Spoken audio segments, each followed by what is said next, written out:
Trump ditched Puerto Rico when the cameras were off. President spent time at closed-door FEMA meeting talking about political endorsements, his love of coal and the cost of replacing Air Force One.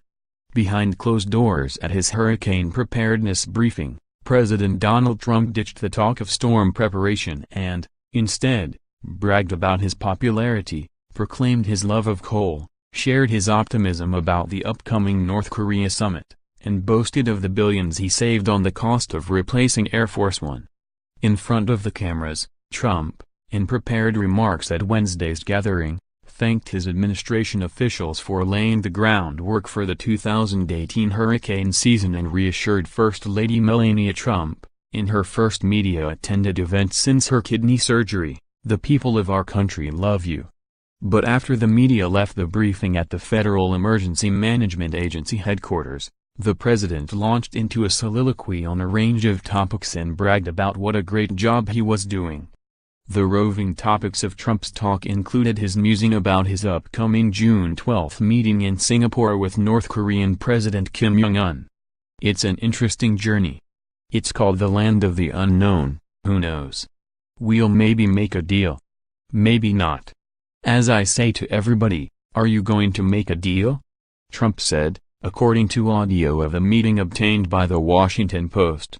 "Maybe and maybe not. Who knows?" In his 40-minute session behind closed doors, Trump briefly mentioned Puerto Rico, which was hit hard by Hurricane Maria last year and is still suffering after effects from the storm.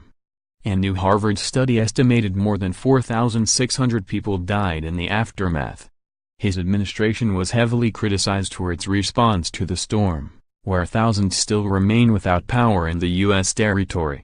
Trump didn't mention the victims, according to the Post, but he did thank Florida Governor Rick Scott, a Republican who's running to pick up a Democratic-held Senate seat, for helping. The president also seemed to be on the defense. He noted the power company was in bankruptcy prior to the hurricane. He said the recovery was a tough job.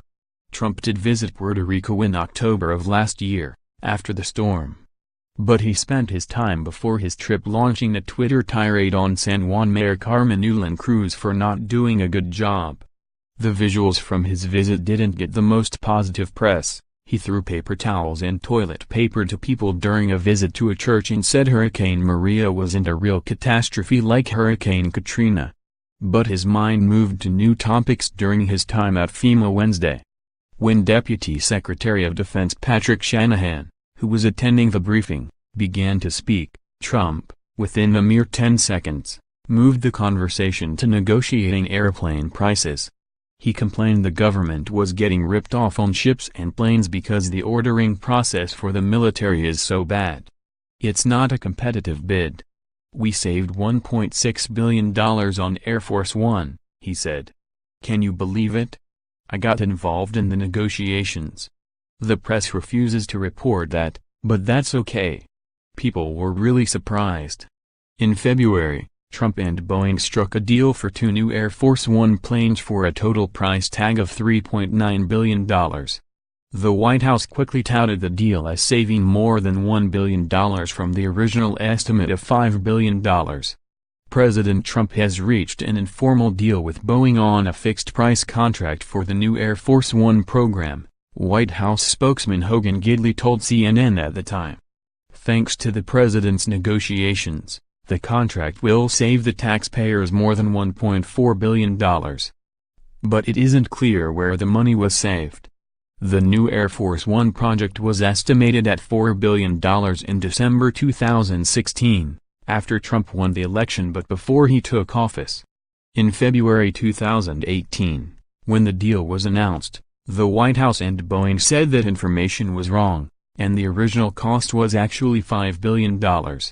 A Jumbo 747 needs major security and communications upgrades to be considered suitable for presidential travel. The original deal was to have the planes ready by 2014, but the president reportedly pushed for one to be completed by 2021 so he could ride in it should he win re-election in 2020.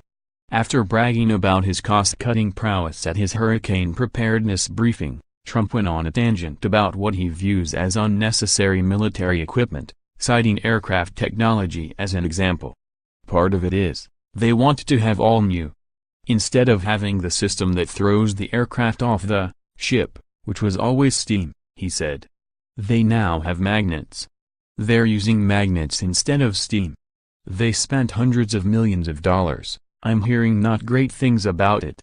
It's frankly ridiculous. He then moved on to the primary contests in California Tuesday night, noting he endorsed Republican gubernatorial candidate John Cox, who made it onto the November ballot. He also attacked Democratic candidate Gavin Newsom, saying he had done nothing. "We won every seat that I endorsed," the president said of Tuesday night's results. "The ones we didn't give, they didn't do too well, as you probably know." Additionally, he expressed doubt over generic polls. Several of these polls have shown Democratic candidates as being preferred by voters in the upcoming congressional midterm election. "I don't know if that means anything. I've never heard of a generic poll. I'm not sure I believe in a generic poll when you have so many races between the Senate and the House," Trump said. "We've never been up in a generic poll, and now we're up in 2 of them. The Republican Party has never been up in generic polls, and now it's up in 2 of them."